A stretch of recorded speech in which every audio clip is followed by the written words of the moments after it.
This is another name I always get wrong and butcher. Derevyanchenko. I'm just gonna call him that for now because it's a long ass name. It's got a lot of letters in it. No disrespect to anybody who's from that particular country, but if you're not a native speaker, then it can be very, very difficult to pronounce these names. So I'm gonna pronounce it Derevyanchenko. No disrespect to anyone from that country. Yeah. Jacobs versus Derevyanchenko. IBF have ordered a purse bid for July 5th, and that coincides with the purse bid they ordered for James DeGale versus Cat Guy as well. Yeah, so the IBF are on their job as usual. They're always trying to stick to their schedule and sticklers for their rules. They don't tend to drag their feet like the other sanctioning bodies do.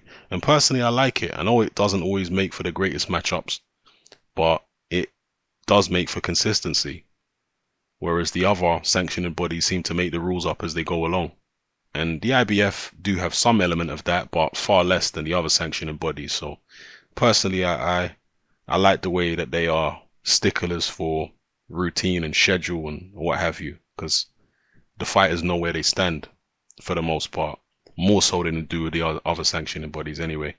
And I'll be honest with you, I ain't seen this guy fight. Derevyanchenko, never seen him fight. I'm gonna have to go and watch him fight because apparently he's pretty good. It's pretty ignorant of me not knowing how good this guy is. In fact, have I seen him fight? If I have seen him fight, it's been in an undercard somewhere where I didn't realize it was him. You know them ones? I don't know if that makes sense, because I've heard that he's a name in the past few months. I've heard that he's good in the past few months, so I might have seen him on an undercard somewhere and just forgotten, you know, because of his difficult to pronounce name. But anyway, they've ordered the Jacobs Derevyanchenko fight, and yeah, purse bids July 5th. Jacobs is obviously promoted by Matchroom. I'm guessing Matchroom. I mean, who promotes Derevyanchenko? Oh yeah, it's Lou DiBella. Isn't it Lou DiBella who promotes Derevyanchenko? Yeah, it is. Yeah. That's one of the few fighters that Lou DiBella still promotes. Derevyanchenko. Is Lou DiBella going to outbid Eddie Hearn? I'd be very surprised if he does. Hearn cares about Jacobs. You know, Jacobs is really his crown jewel in the United States. So he cares about Jacobs, and he's going to put up, I think, a decent amount of money to try and win this purse bid. Unless Lou DiBella goes and taps Uncle Al for some funds, then I don't see how he's going to outbid Eddie Hearn. But maybe he'll surprise me. Maybe he'll spring some money up from somewhere. God knows. Maybe he does know Al close enough to get Al's money, or whoever Al's funders are or backers are. Maybe he knows them too.